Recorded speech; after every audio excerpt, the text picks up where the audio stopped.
Oh shit. Here we go again. It's going to come to a point where I get Joe. You've paid Joe, but at what cost? Like, he's going to end up hating this franchise and this organization because he's running for his life behind an O-line that has nothing on it. Bro's working on 2 torn ACLs, like repaired ACLs. Like, at some point, if for the wrist, for the longevity of his career, he's going to be like, dude, I got to go somewhere where they're at least going to care about me and protect me. Not let my number 2 wide receiver, who's most likely a 1 on any other team, walk. Right. All the defense. I mean, I will say he's probably the hardest working quarterback in the league, just because, like you said, he has to do so much. He has to be almost perfect every game for them to win.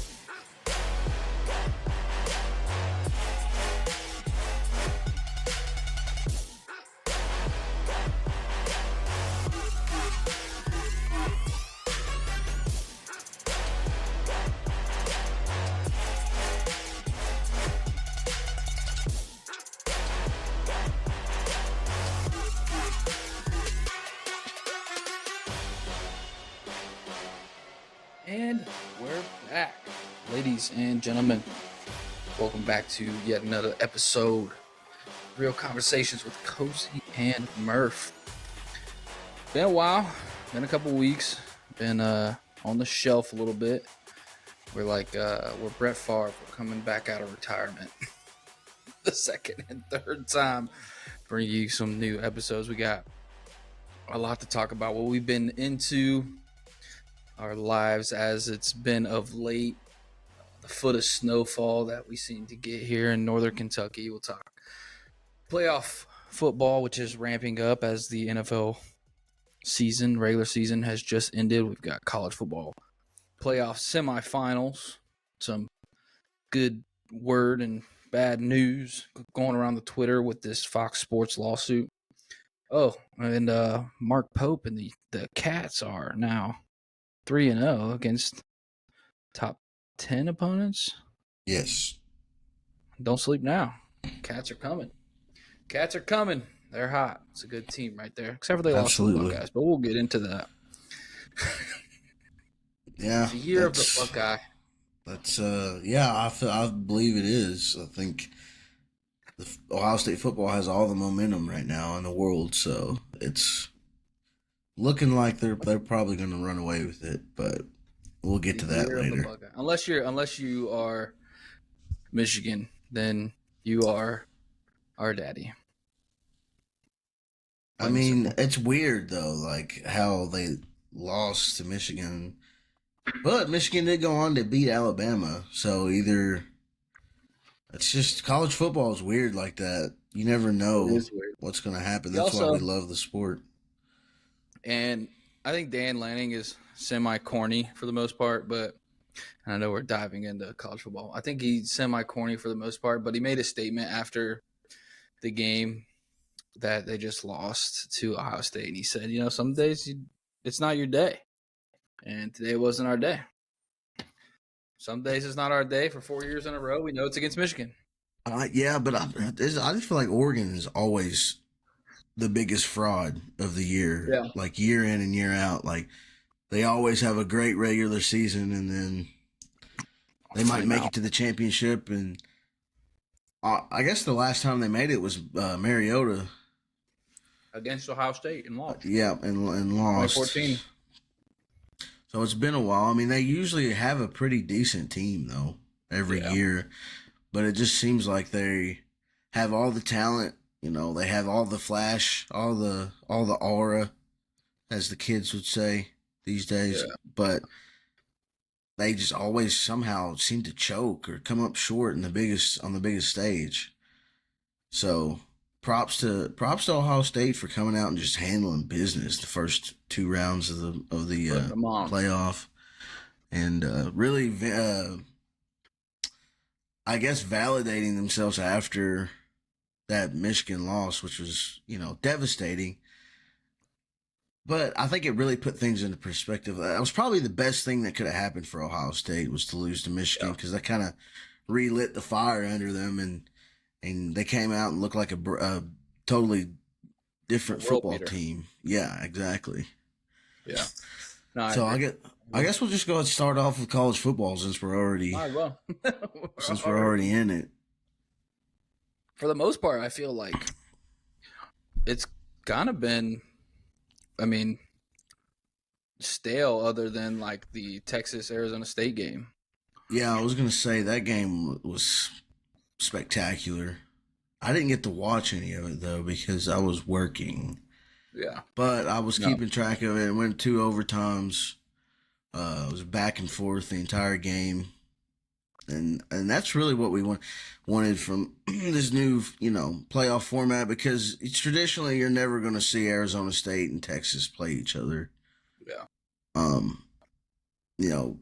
More than likely neither one of those teams is going to make the top 4. So, and if it was the format as it was last year, it would have been Texas would have been out and Arizona would have been in the playoffs. So yeah, no, it's cool to see. It's cool to see. And then you have there's been a lot of discourse about whether this team should have made it or this team should have got in and that team shouldn't have made it or who belongs here, this, that, and the other. But at the end of the day, I know SMU got blown out, Boise State got blown out. But it's just like you got to give them a chance, though. Yeah, they earned the right to be there. Yep. And yeah, it's not a perfect system. It's not a perfect format, but by any means. But I feel like the committee and the people who organize this is gonna improve on it year to year, and eventually we're gonna get to a point where it's like almost perfect. Me and you talked about it. I don't know if 12 is too many. I think 10 might be better, or 8 even. But yeah, as this is what we got this year, and it's pretty surprising.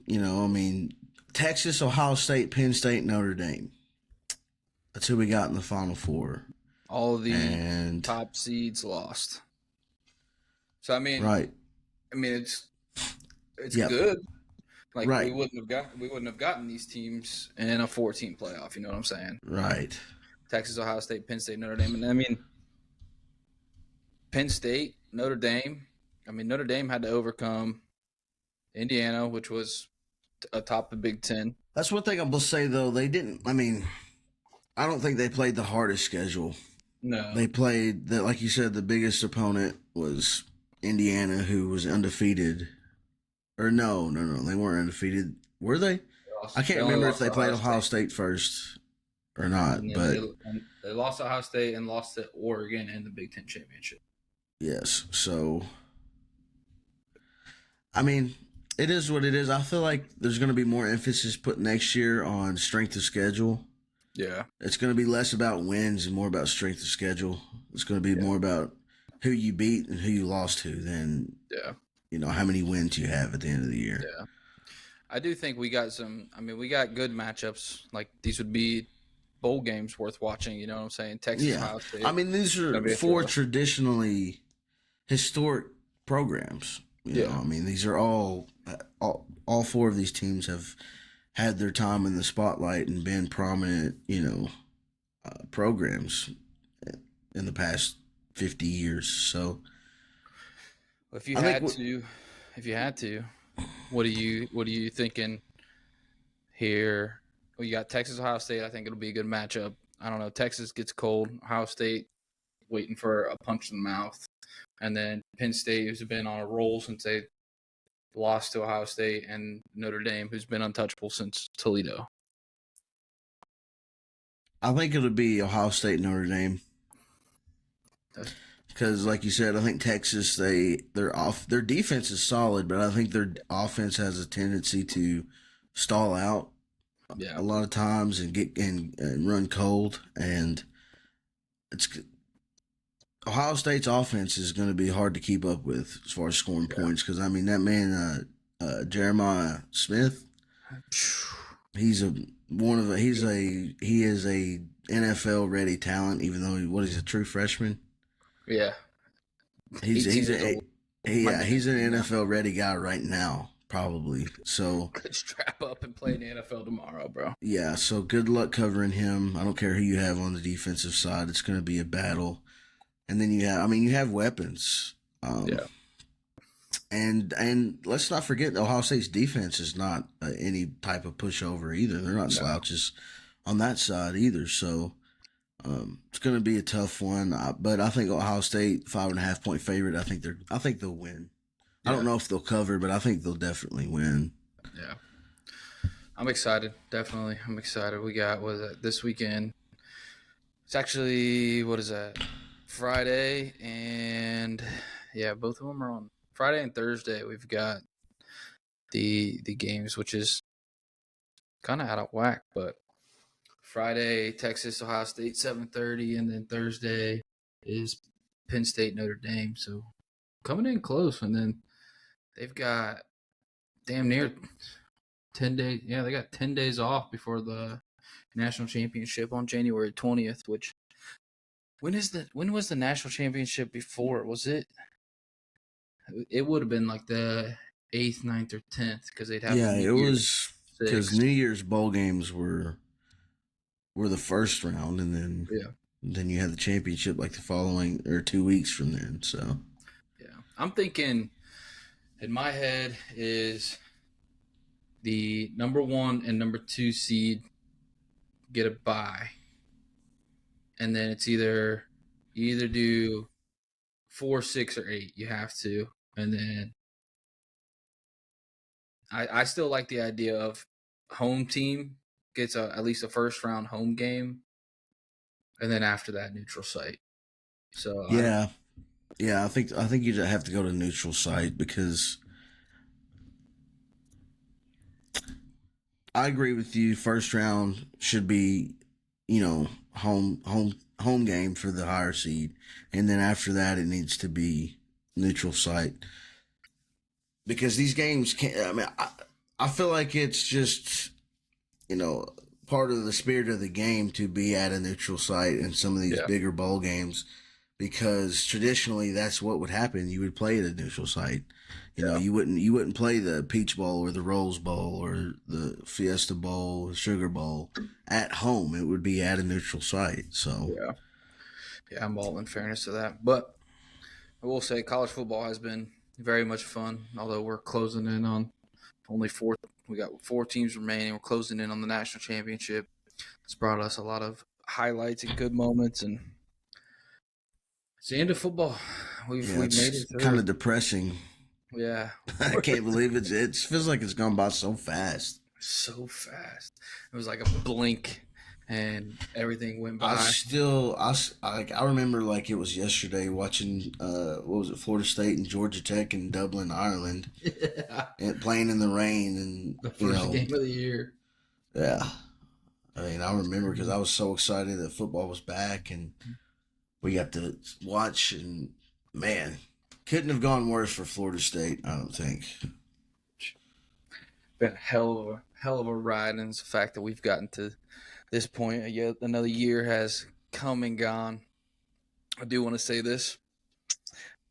Hand up if you won a fantasy football league this year.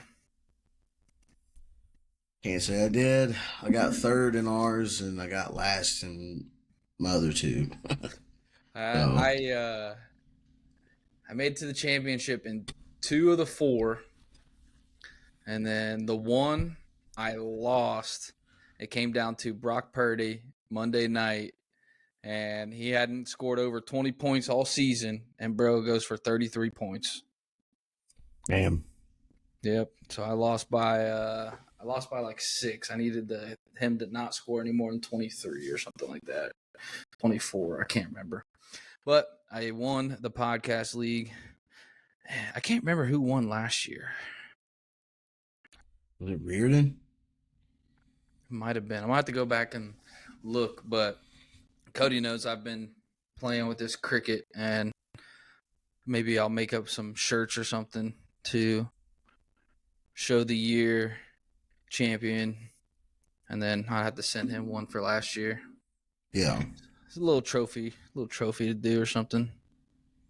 Keep everybody invested or something. Did I lose you? Oh, you're still there. No, I'm here. Just being very still. Like, what's his name? Drax from Guardians of the Galaxy. Yeah. If I stand very still, he cannot see me. Well, I know it has been a couple weeks and haven't done much checking other than texting back and forth, call here and there.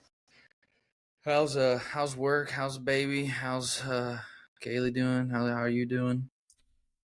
We're good. I mean, it was kind of a hectic holiday season for us because we had so many relatives and functions to go to. So it's just uh, getting time to record, and with between work and family and all that, it's just hard to make the time to be able to. And I know it's only like an hour or so each week, but still, it's just whenever you got a newborn, or she's not newborn, but she's 5-6 months old. I mean, it's just it takes both of us to really keep up with both of the girls. So yeah, I mean, it's been busy. I'm glad that it's all over with now. We're past the new year, and we can kind of look forward to the rest of the year now, and new beginnings and New Year's resolutions and all that good jazz. But yeah, I mean, we're good though. We're definitely doing fine for ourselves. that's How good. about you guys? We are good. I think Thursday will be 26-week mark. So we're under 100 days left until she's here, and then I feel like every day I'm building something new to put into the nursery. It's boxes, it's boxes. never ending. It Never never ending. ends. There's always a new box. Like That's yesterday. another thing, man. Fucking, we had so much trash, like so many cardboard boxes and like wrapping paper and plastic bags and just everything. You should have seen our garage. We probably had at least 15 bags of like big, like 33-gallon freaking trash bags that had just been sitting there for weeks because, we started Christmas early. We had our first Christmas was like on the 18th, and then our last Christmas was like the 28th or whatever. So it was just like 10 days of nothing but just gifts and gifts and gifts, and our house is still a mess. The living room looks fine, but like Amy's bedroom, this room right here, like it's dark in here, but if you could see it, it is completely destroyed.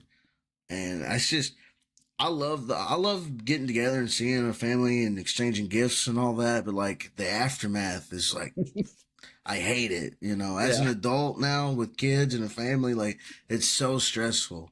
It's like it's like I just cleaned this motherfucker the other day. I swear.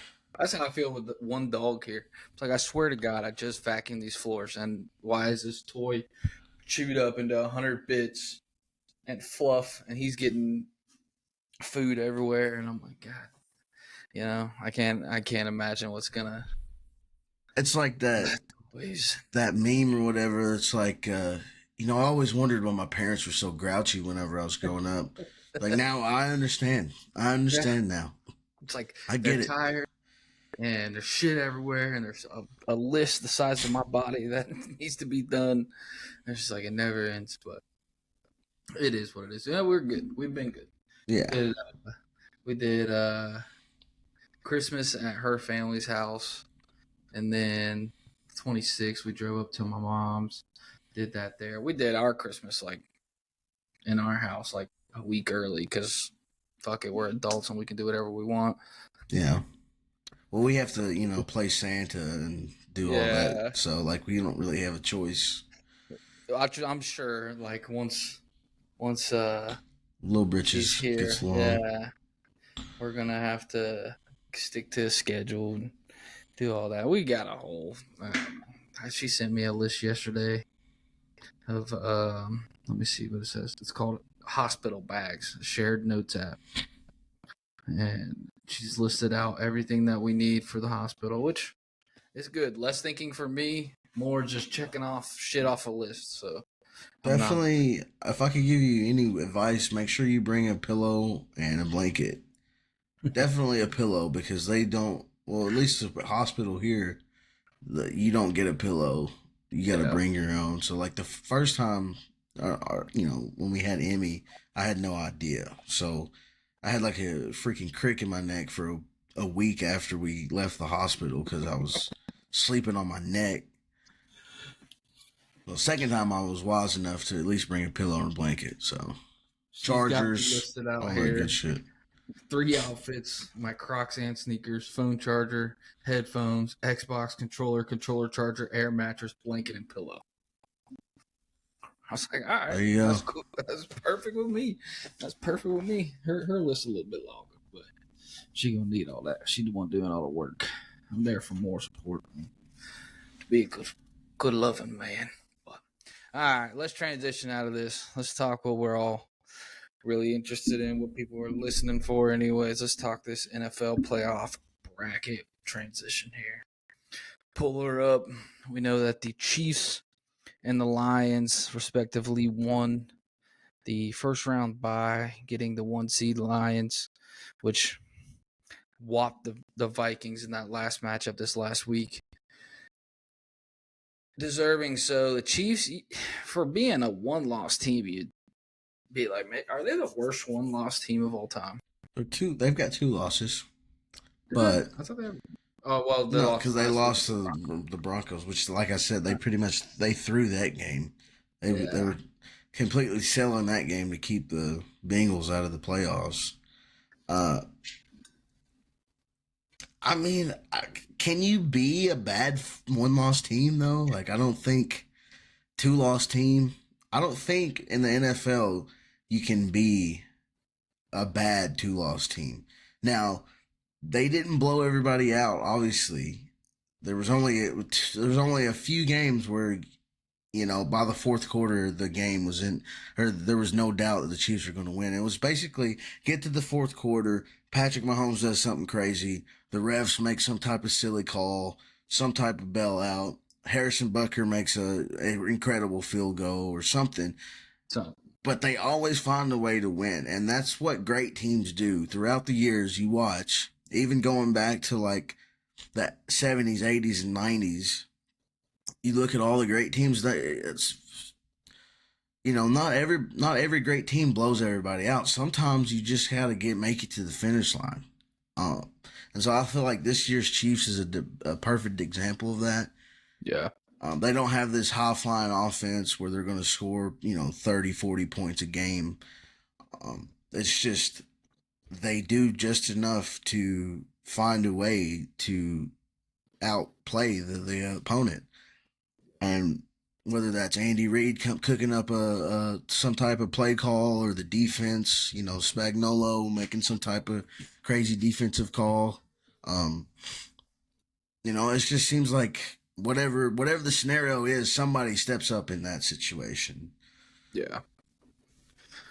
Well, it all boils down to good coaching, probably the greatest of all time quarterbacking, and competent defensive play. And they've got that year in and year out, and they're back here with another shot at the Super Bowl, going for that 3-peat, which I think is ridiculous. Well, and another thing is you look at their receiving core. Like last year, everybody was down on the receivers, especially going into the playoffs. Nobody thought they were going to make it to the Super Bowl. Especially nobody even thought they were going to make it past the first round, and then somehow they end up winning it all. You look at the receiving core this year; they've got Xavier Worthy, Hollywood Brown, Juju Smith-Schuster, DeAndre Hopkins, freaking Travis Kelce, Justin Watson, Noah Gray. I mean, he's got 7, 8 receivers that he can go to. And that's what they don't even have Rashee Rice right now. Yeah. And that's probably their number one target. Kareem Hunt, and they've got right. I mean, Deal. They got weapons. I feel like they're the most low key offense, like good offense in the league, because you look around, none of these guys have like, Justin Jefferson, Jamar Chase type pedigree. Yeah.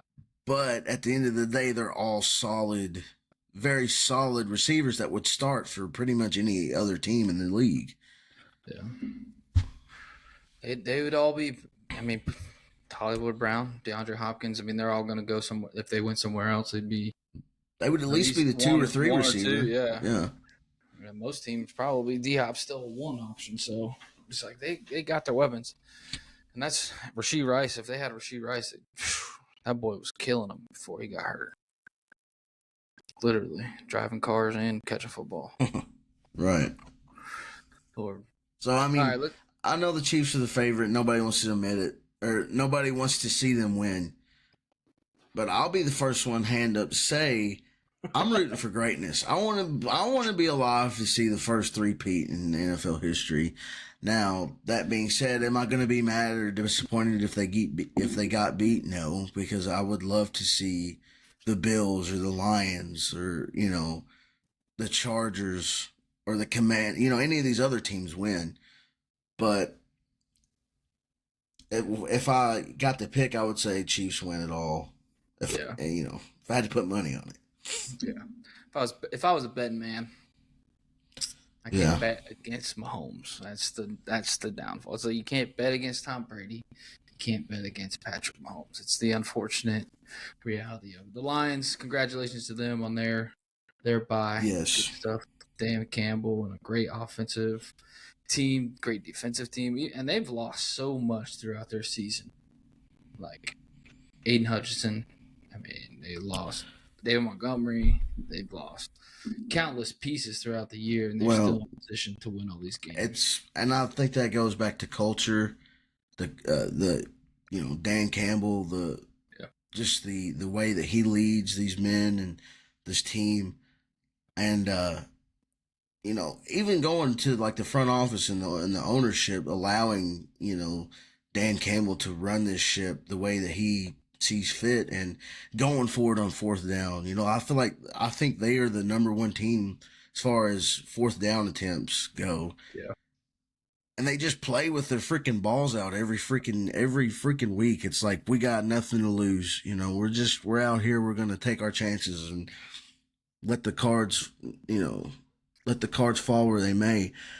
I do want to say, I have to get a shout out to, you're talking about injuries for Detroit. Alex Anzalone broke his forearm at the end of November, had surgery, and he's already back by the week 18.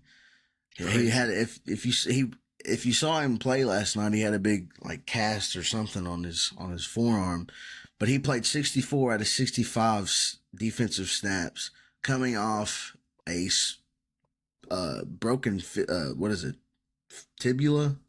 Whatever this bone is right here, he broke it and he had surgery on it. He has a metal plate in there and still played, and he played good too. So, absolute dog mentality. Went out there and played his ass off and got the win. Shout out to their defense looked awesome last night. Held the Vikings to under 10 points, even though they had like 5 red zone trips. Yep. Which is insane, especially when they have Justin Jefferson and Jordan Addison. What's his name? Aaron Jones, Sam Darnold, Hawkinson. They got the Vikings are good. I wouldn't count them out at all. They still got ways to go. I think it was just a lot of. It's probably the biggest game Sam Darnold's ever played. It was for the division and the 1 seed. I mean, that's huge. Yeah. Huge game. Let's talk about some of these matchups and kind of break them down and get into them a little bit. I'm going to start on the AFC side. We've got January 11th. What's that, Saturday? Yeah, Saturday game, 4:30. We have the 4-seeded Texans playing the 5-seeded Chargers. That matchup looks good.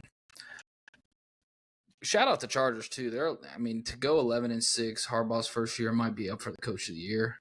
I mean, realistically, having the turnaround that they have had. And unfortunately, I think Houston might be too banged up. I wouldn't say regression in CJ Stroud. I just think just doesn't have everything he had last year surrounding him. Yeah. Tank Dell being out really hurts. Stephon Diggs being out. Nico was out for most of the year. They have all their pieces. I feel like they're in a different position. Granted, they still made the playoffs, won their division, did what they had to do to get in. I feel like the Chargers are the better team right now, just because I feel like they can control the football. Their defense is really good. I'd probably lean towards Chargers here. Yeah, I agree with that. I agree. The Chargers have been a more consistent football team this year, I feel like. And I would give the coaching advantage to Harbaugh. And just strictly speaking, this year I would give the quarterback advantage also to Herbert. He's probably had one of the best years of his career this year, as far as just like I said, playing consistently, winning football. And I haven't watched a lot of the Chargers games, to be fair, but the vibe check. I'm with you. I feel like the Chargers have the more momentum right now, and the Texans are kind of reeling at this point. Kind of, like you said, a little bit of regression there, but it's what it is. I would take the Chargers in that matchup. Yeah, that's how I feel too. I think it'll be a fun game to watch. But now this one is this will be the third time they've met each other this year. The 3-seeded Ravens, the winner of their division, facing the Pittsburgh Steelers, who, as of the last four, lost 4 in a row, kind of blew and pissed away at the end of their season. If you would have asked me mid-season in this matchup who I would have felt, I probably would have been more apt to say the Steelers, where they were playing hot. But just as of late, I just feel like nobody's on the same page. It seems like the locker room is in disarray too. You see some of these post game press conferences with George Pickens and Russell Wilson, and it just seems like they're not on the same page, like you said. Yeah. And it seems it's like Tomlin is a great coach, but I feel like his players almost get too loose at times. They just get to they secure their above 500 season and it's over. That's what it felt like this year. Yeah, they just take their foot off the pedal instead of finishing strong. It seems like, we've got our playoff spot. Let's just go ahead and fuck around. So, I think that's the disadvantage to being a player's coach.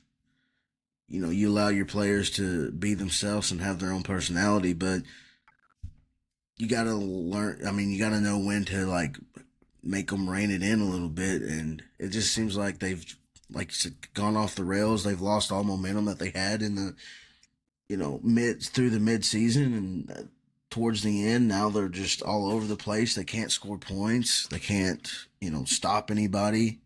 Seems like, and I don't know. The bright spot on that team, I will say, is TJ Watt.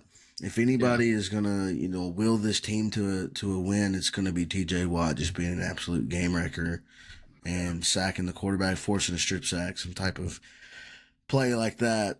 It just doesn't look good. I don't think this is the matchup for TJ Watt. This isn't a quarterback you can hunt down. You know what I'm saying? Yeah, that's true. And the Ravens I feel like they have. If Lamar was ever going to do it, this is the year. Yeah. And I could say the same thing for Josh Allen. Yeah. Because they have most of those. Well, I feel like the window is a little bit more for Josh Allen just because I feel like he's a better passer of the ball than Lamar. Even though Lamar has improved so much since his rookie year. He's improved every year on his passing. But I just feel like this is it for Lamar. He's got his running back. He's got his receiver and Zay Flowers, which I know he had a knee injury. And so I don't know what his status is with that. But you've got Rashad Bateman, Mark Andrews, Isaiah Likely. You've got weapons on weapons, and you're having arguably the best year of your career, and you're already a 2-time MVP. So if this was the year to do it, now's it. Now's the time. Yeah. I think Baltimore has more than what Buffalo does, and I'm not trying to be a hater or anything at all. I just feel like Josh Allen is doing the same thing with less. You know what I'm saying? Yes. And that's the best way to put it. It's like, yes, Lamar is having one of the best years ever. Like, as a passer, it is the best year ever, like passer rating wise. You know what I'm saying? 41 touchdowns and 4 interceptions is absurd. 41 passing touchdowns is absurd when you think about it. I would take the Ravens in this matchup. I think you're saying the right thing. It's like, if it's ever going to happen, this is the year you got to do it. And the AFC is tough. You got the Chiefs, Bills, Ravens, and whoever wins the Texans Chargers games. You know what I'm saying? Like, the AFC is tough. Yeah, it's probably the more talented, more explosive division or conference, I should say. So it's going to be an absolute dogfight, though, whoever makes it. Yeah. And you probably got the Chiefs waiting for you in the AFC Championship. So yeah. The last game for the AFC side, you've got the 2-seeded Bills and the 7-seeded Broncos. Buffalo is a 8.5-point favorite, and I don't know. I feel like the Broncos kind of played their Super Bowl this last week against the Chiefs to get in. They blew their load a little early, prematurely, and this is. I think the Bills are gonna hurt their feelings. I don't know. It just feels like Josh Allen and the boys are gonna handle business. It is. It's hard to play 2 emotionally charged games like that back to back. Especially with rookie quarterback coming in. This is his first playoff experience. Against a team that has just been freaking on a roll pretty much the whole year. Out the gate, the Bills have been absolutely busting ass. So it is a very tough matchup for the Broncos. And that's just, I don't know. I mean, there's not really much to say. I feel like the Bills are going to come out, and like you said, they probably will roll them. Now, do I think they're going to absolutely blow them out? Not necessarily. I could see the Broncos hanging around to the mid third quarter, fourth quarter, and then something happens, and then the Bills just run away with it. So it could be one of those situations where the final score doesn't really indicate how close the game was. Yeah. Something like that. Yeah, I could see that happen. I mean, good for Bo Nix, put his team in position to be here. Good for Sean Payton, the turnaround of that Broncos organization after they were in disarray for years. You think about some of those teams that they had that were really, really bad. Great defenses, just super incompetent offenses. And that's one thing I will say. You look at this rookie class of quarterbacks. This is probably one of the best rookie classes that we've seen, maybe of all time. I know we've talked about it before, but you look around the league, and seems like every team has a great quarterback. Every relevant team in the NFL has a great quarterback.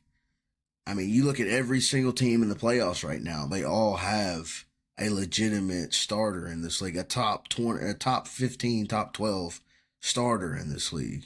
Yeah.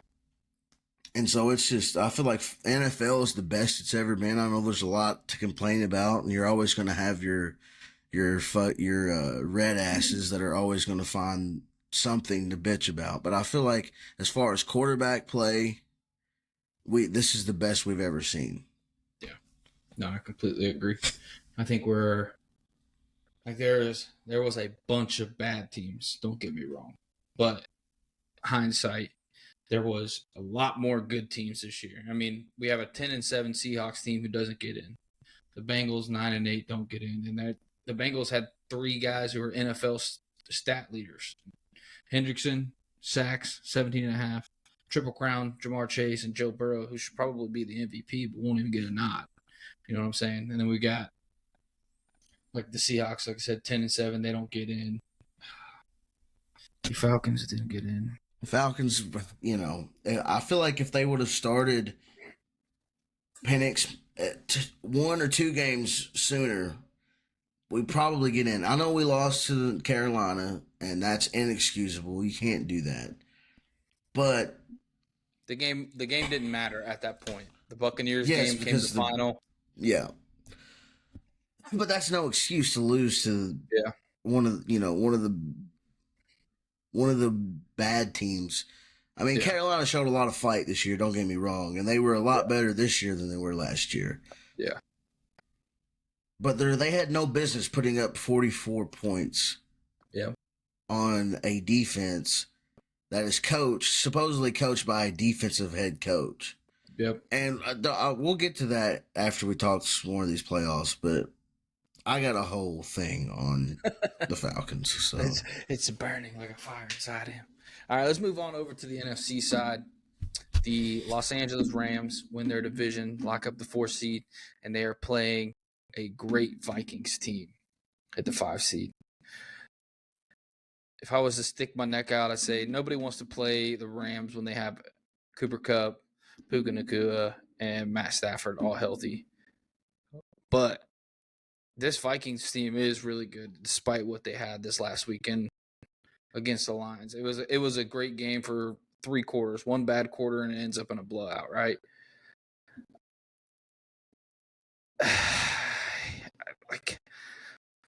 I'd say this is a tough. This is a tough one. Yes, this is a tough one. Yeah, to win your division, there's a lot of ups and downs with that Rams team. Yeah, they've got some bright spots. Their linebackers and their wide receiver position, running back. Like, they've got a good team. I just don't think it's going to be enough for what's about to come defensively with how Vikings line up. And then if Sam Darnold has a midday, I think they win. You know what I'm saying? Yeah, I can see your argument for the Vikings. I just think that, like you said it, with your opening statement, I don't think anybody wants to play Stafford, Nacua, and Cooper Kupp, especially with Sean McVay at the helm. Yeah. They have more playoff experience. I think the Rams win this one because Stafford is just an old vet who will never give up, no matter how much they get down by. Neither will McVay, and the Rams defense, yes, it's not the best, but I feel like they can scheme up some things to kind of deter Sam Darnold and then kind of confuse him and throw him off his game. At least, get his timing off by maybe a beat or two, and maybe that's enough to force some 3 and outs or force a turnover, and that might be the difference in the game. Yeah, I don't get me wrong. I'm not hating on the Vikings. I feel like this season has exceeded expectations, especially since the preseason, whenever we heard J.J. McCarthy would be out for the year, and then, Sam Darnold would be his replacement. Shout out to Kevin O'Connell. I feel like he might be coach of the year. You talked about Harbaugh being coach of the year. I feel like Kevin O'Connell is a strong candidate for coach of the year as well. Doing what he did with, a revitalization of Sam Darnold's career, pretty much. But when it's all said and done, I've got to give the nod to McVay, Stafford for the playoff experience. Not only the playoff experience, but just the familiarity between the two, because they know each other and they have that kind of chemistry to where they've made this type of run before. They've won a Super Bowl with each other, so I feel like it's the chemistry's there for them to win this game. Yeah, and who wouldn't love to see another Lions Rams matchup in the next round? I mean, wait, they reseed, don't they? The Lions play the lowest remaining seed, so they probably wouldn't play the Rams. Okay. Yeah, it's possible, but it would take Buccaneers and Eagles. The Bucks and the Eagles will both have to win, and that's that's possible. Very possible. It's possible. Very much so possible. Which we can jump into the next game on the NFC side, which is the Buccaneers, Commanders. 3-seeded Buccaneers win their division. Weird type of season for the Buccaneers. Fuck the Buccaneers. I'll give love to Atlanta beat them twice. Atlanta beat them twice. They still lost the division, man. Fuck. Oh, I feel for you. I really do. I feel for you, and I know this one hurts because it's tough. I mean, I'm happy for Mike Evans, though. I will say, I'm happy for Baker Mayfield. I like them. Yeah. But like, just the Bucks as a whole, fuck them. But like, but I like Mike Evans. I feel like he's top 5 receiver probably all time. And then I'm happy that Baker finally found a home, and he's finally found a team that will back him, and he's finally got that franchise QB role. And they had like you said, it was up and down season, but they did just enough to win the division. Yeah. It came down to the last 2 weeks, but you do what you got to do. In the NFL, it's hard. Right, it's hard to win in this league. It's hard to win, as they say. I mean, they lost Godwin, who was playing like a top 3 receiver in the league when he went out. I mean, especially fantasy wise, he was top 3 receiver. Yeah. Bucky Irving and Rachaad White were both questionable every single week, like going into every week. I mean, Mike Evans went out for a couple weeks, still got it. The emergence of Jalen McMillan. He's been playing really good. Trey Palmer. Yeah. Yeah. And I had Cade Otton. Yeah, Cade Otton. Seth and them were saying, like, thinking back on how ridiculous it is that they took Jermaine Burton instead of Jalen McMillan. It's like, who, the Bengals? Yeah. Imagine if they added that piece with T and Jamar. Yeah, they took Jermaine Burton, who can't pay rent in Cincinnati. I don't know if you've seen that stuff or not. No, I hadn't. That's the first I've heard of it. I guess, which I'm trying. Not a Bengals homer. I just hear a lot of Bengals stuff living here right outside Cincinnati. But I guess this man, Jermaine Burton, who was their 3rd-round draft pick, well, he's probably got a couple $1 million, unless he's spending it outrageously. His landlord evicted him because he didn't pay $2,000 in rent. I mean, that's like it's not like he's living in a penthouse or anything. I mean, that's like your normal monthly payment, I feel like for Cincinnati, for a city like Cincinnati.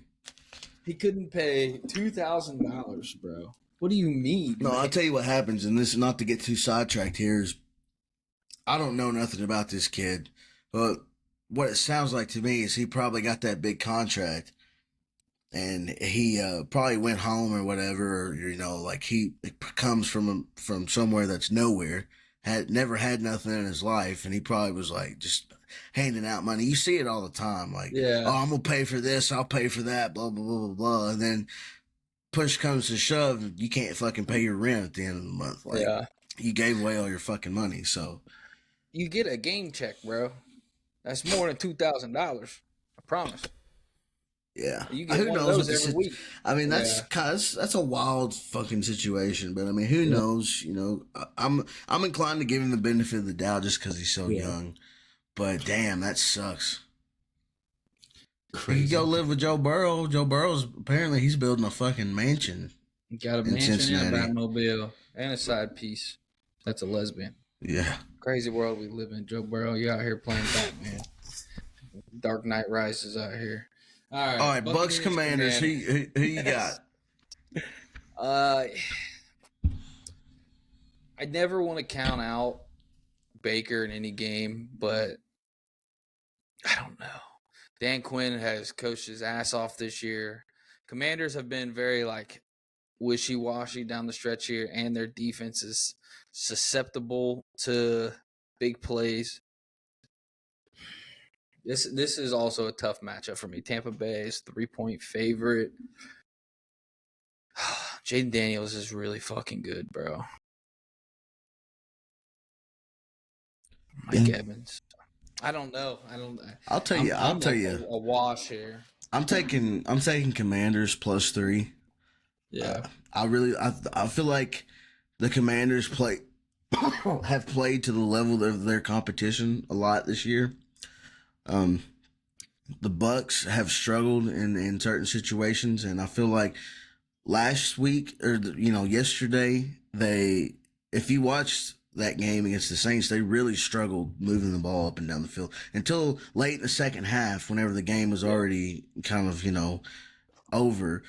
It seems like it was because if you remember, they were down for most of that game. They were losing that game until about 3 minutes in the third quarter, or 3 minutes left in the third quarter. I feel like Jaden Daniels has the playmaking ability. I mean Baker has the playmaking ability as well. Don't get me wrong. I mean, he's been making plays with his legs all year. I just feel like the Commanders. This is a good spot for the Commanders. Everybody's looking at Tampa Bay thinking, you should win this game, and this is the type of game that Jaden Daniels comes out and throws for 90% completion percentage, 280 yards, 3 touchdowns, no turnovers. Maybe 50 yards on the ground. Yeah.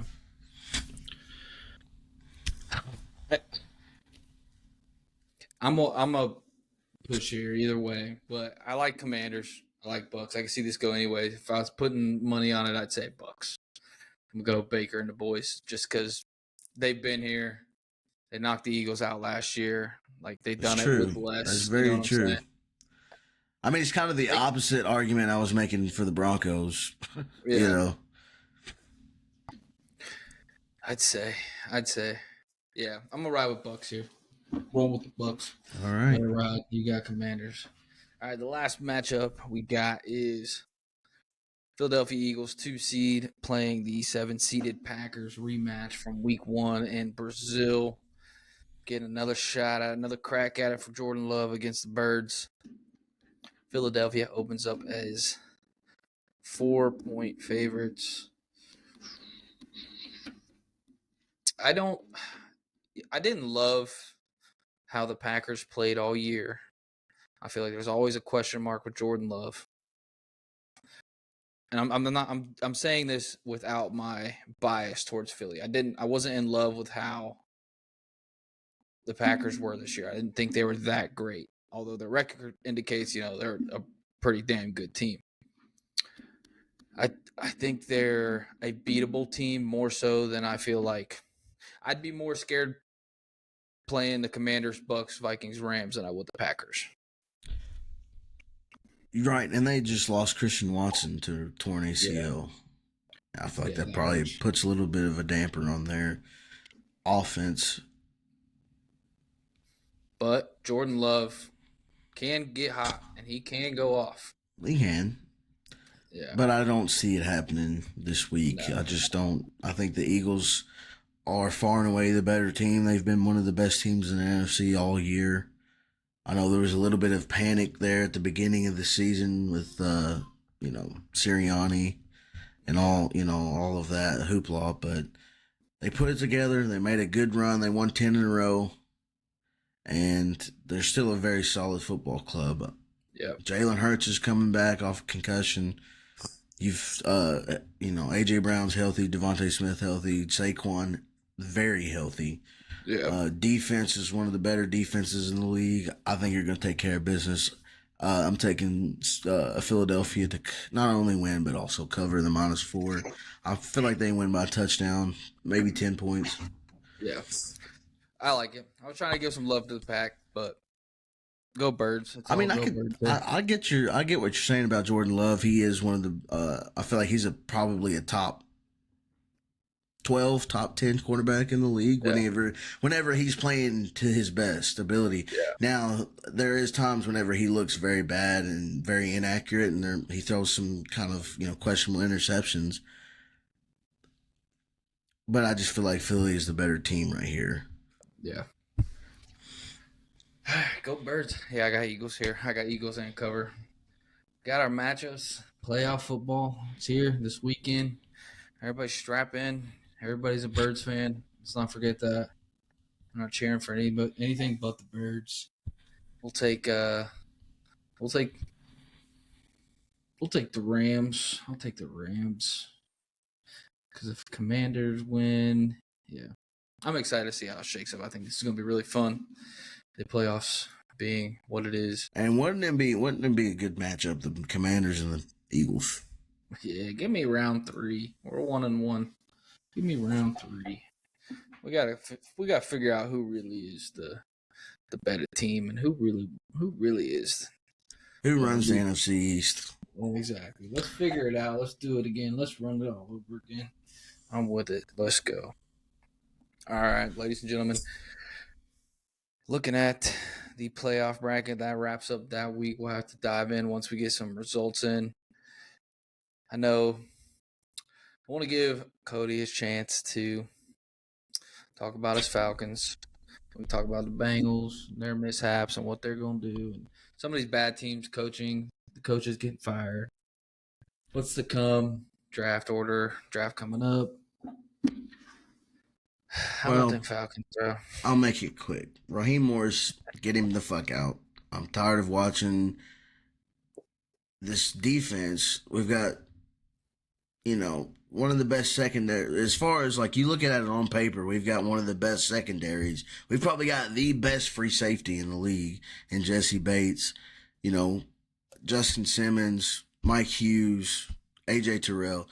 And we still give up 44 points to an offense that has been one of the worst offenses in the last 2 years. And it's just, I just can't watch it anymore. The man doesn't know how to manage the clock at the end of a half or end of the game. He got bailed out by Kirk Cousins going the fuck off and throwing for 500 touchdowns or 500 passing yards and 5 touchdowns against Tampa Bay earlier in the year. He got bailed out by by Kirk Cousins leading that game-winning drive against Philadelphia early in the year. He sat on his hands and refused to take Kirk Cousins out whenever he went cold. He wouldn't make a decision whenever he got a top 10 pick on the bench waiting to go in, see what the kid's got. I get it. We paid Kirk $185 million. He played really good for the first 6-8 weeks of the season, and then he just fucking flatlined, and there was nothing. At a certain point as a head coach, you've got to know when to make a change. And I feel like if he would have made the change a game or two sooner, we probably make the playoffs. So I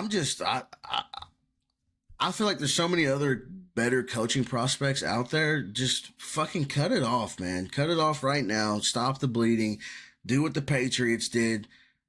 Go and find somebody that's going to help Michael Penix become one of the best quarterbacks in the league. Because he's definitely, if you've watched Michael Penix the last 3 weeks, he's got the potential to be one of the top 5 quarterbacks in the league. The way he throws the long ball, I mean, it's there. When we've got the weapons, we cannot waste this talent. Our window is closing very fast. I know we still got young talent, but to me, you got to get rid of Raheem Morris. You got to find an offensive coach that's going to be able to cultivate Michael Penix's potential. You got to move off of Kyle Pitts, and you got to find somebody who's going to get the defense to at least keep teams within under 30 points a game.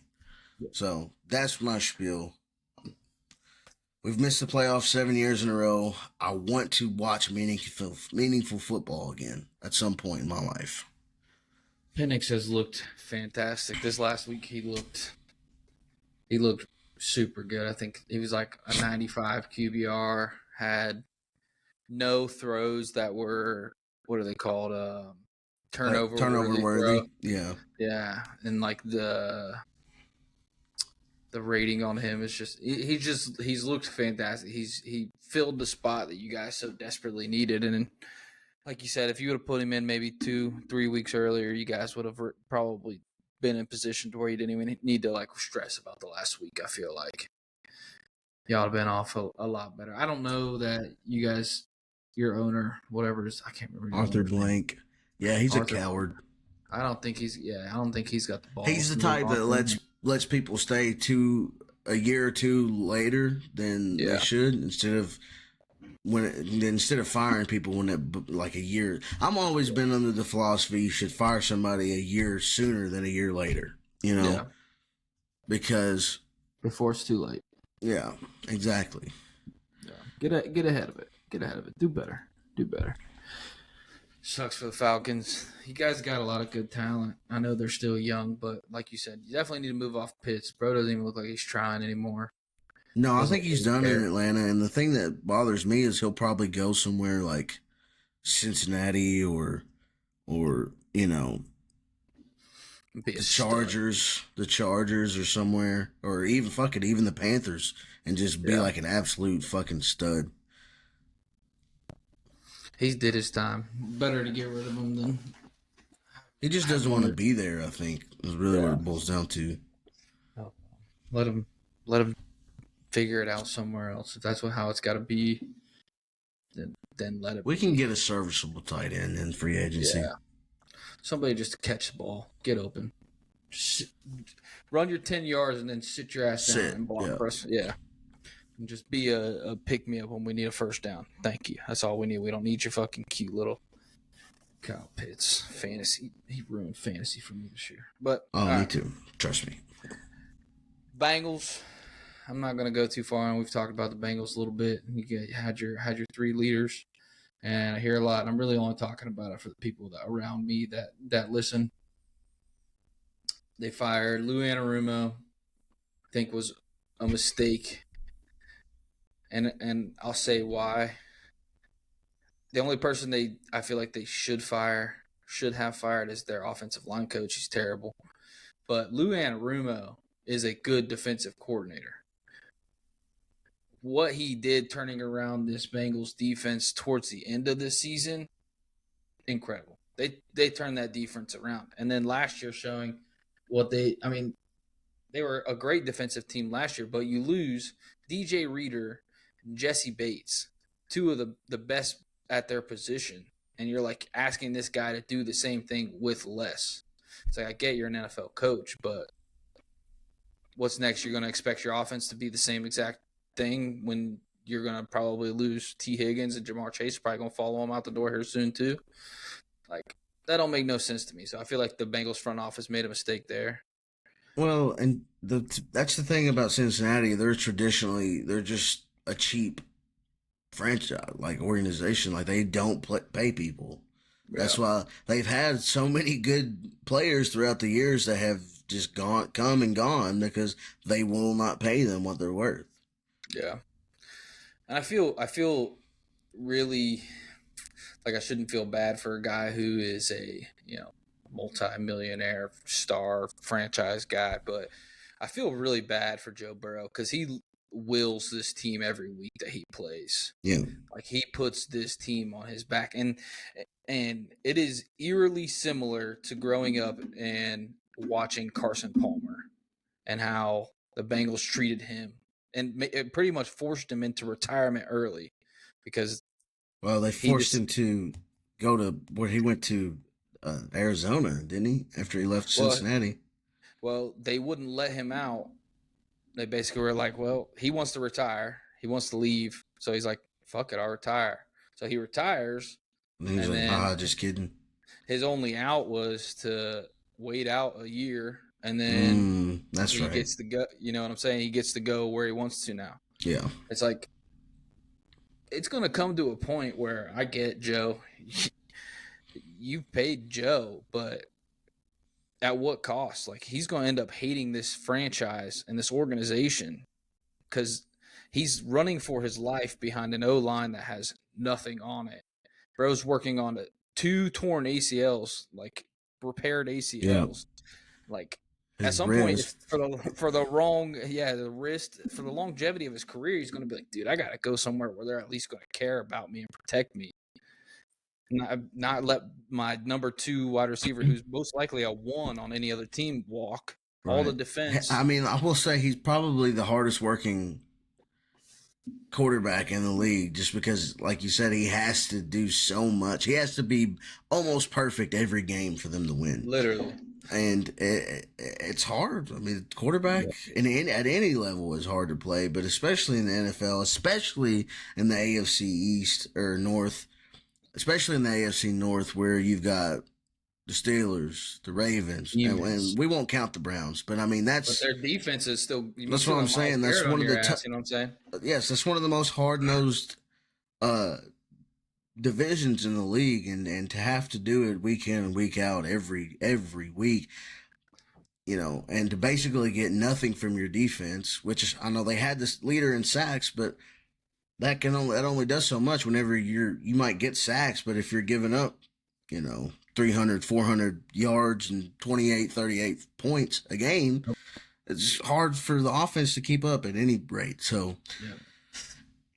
it's a tough spot for Cincy. They probably should have made the playoffs this year. Like I said, if they go 2-3 in the first 5 weeks instead of 1-4, they make the playoffs. Yeah. Losing to New England and losing to the Commanders, both they were big favorites in both of those games, and they lost both of them. So it is what it is. They've got a lot of talent, though. They've got probably the best, one of, if not the best receiver duos in T. Higgins and Jamar Chase. But they're gonna have to pay T. Higgins. That's just point blank period. You got to pay the man, or he's gonna go somewhere. He's gonna go to Las Vegas and get $90 million, $100 million. So it is what it is. A lot of moving, a lot of shaking. NFL offseason is going to be fun to watch and see kind of the moves that are being made. I know we're running on time here, and we usually start losing people around the hour mark. But I did want to ask you this as the season has ended. Who's your MVP? I mean, gosh damn, that's a tough one. It comes down to two players. It's either Lamar or it's Josh Allen. Right. I don't know which. I'm inclined to say Lamar just because, like you were talking about earlier, he's got the highest QB rating of all time. And he's 41 touchdowns, 4 interceptions. That's nuts. He also, I don't know his rushing stats, but he like 60. Right. And how many rushing touchdowns? I don't know. But then you got Josh Allen on the other hand, who has been absolutely lights out. He's cleaned up the turnover issues, which has kind of plagued his career for the last 3-4 years. But I don't know. It's a toss up for me. If I had to vote, I'd probably vote for Lamar, just because 41 touchdowns to 4 interceptions is absolutely nuts. All right, that's the two that you're probably putting there, and then I'd say, I mean, Burrow at least gets an honorable mention. An honorable mention. He'll get some votes. Saquon will get some votes, but the majority of the votes will be Lamar Jackson and Josh Allen. Here's the side-by-side stats. Both played 17 games. Josh Allen had the better overall record. Completion percentage goes to Lamar. Passing yards, Lamar. Yards per attempt, Lamar. Pass yards per game, Lamar. Pass touchdowns, Lamar. Interceptions, less, Lamar. Quarterback rate, Lamar. Rush attempts, Lamar. Rush yards, Lamar. Rush yards attempts, Lamar. Fantasy points total overall, Lamar. Yeah, whenever you put it that way, I mean, it's hard not to pick Lamar.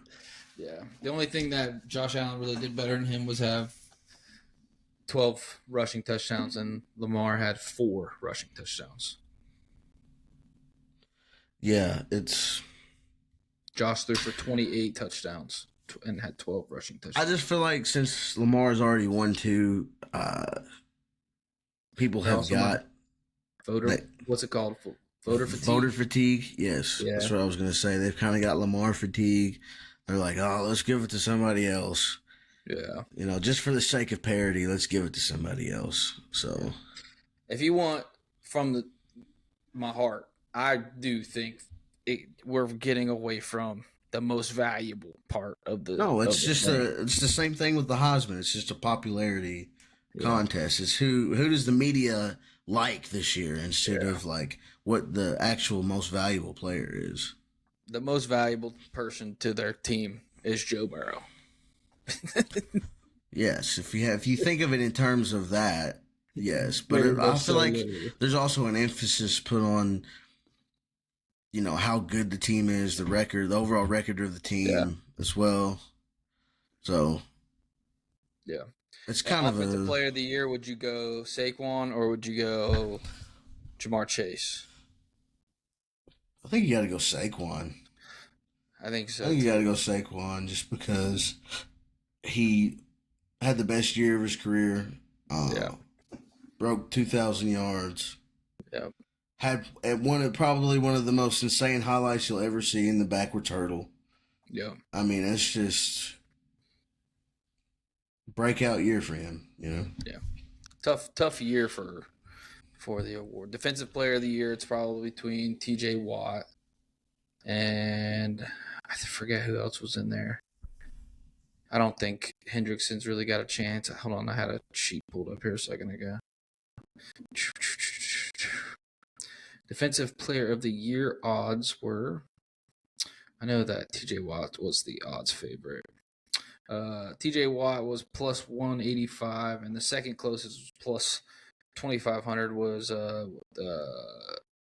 Kirby Joseph for the Lions, Andrew Van Ginkel, the Vikings, Myles Garrett plus 3,000.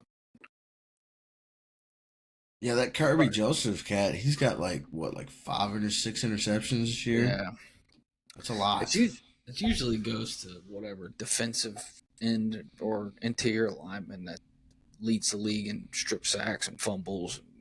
Right. I'd say it's probably TJ Watt. Rookie of the year, who would you give that to?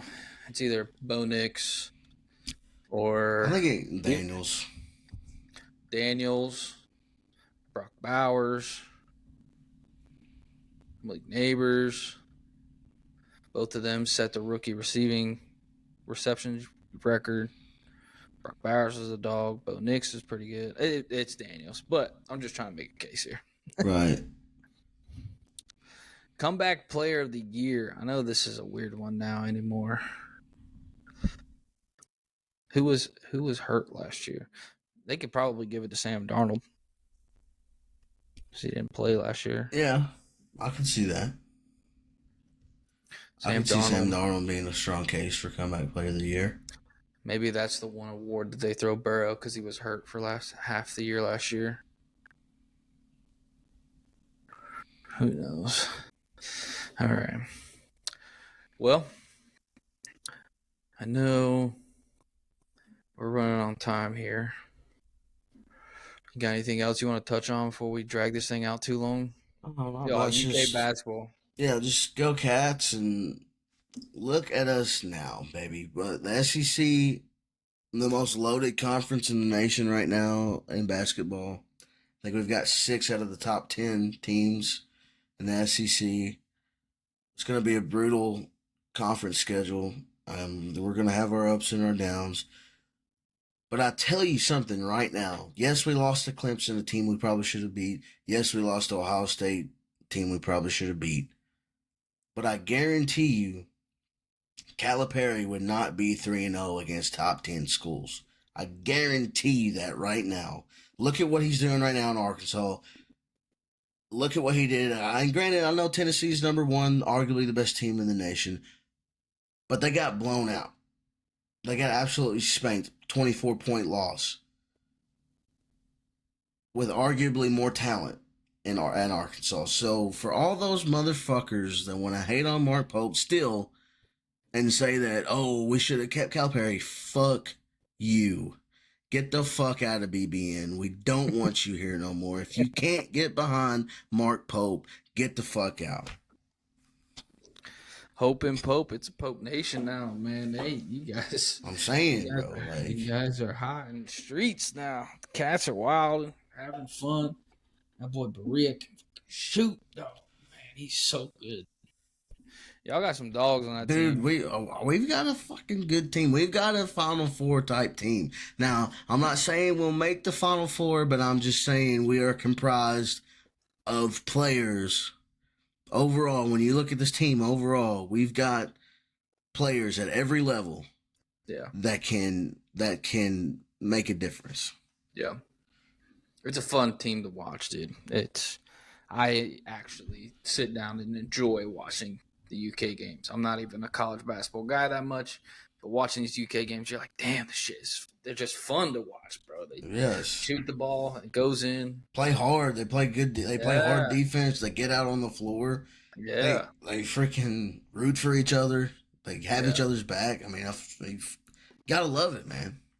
It's got to be so good, like as a coach, knowing that the culture that you wanted to set in place has taken effect and it's already so quickly working. too. Yeah, it's working.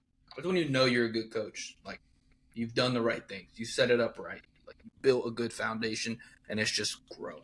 By the time you guys get to the NCAA tournament, the SEC tournament, y'all are gonna be rolling. We're gonna be a well-oiled machine. I feel like. Yeah, you guys are gonna be rolling. Cats are doing good. Go Cats, baby. I'm with you on that. All right, let's wrap this thing up. I know we were going to talk about this Joy Taylor thing, but we'll save that we'll save it for when more stuff deciphers on. Everybody jump on X, the Everything app. Do what you got to do. Read about it. Look up Joy Taylor. Look up that Jermaine Burton shit. It's kind of funny to read. Dig into that.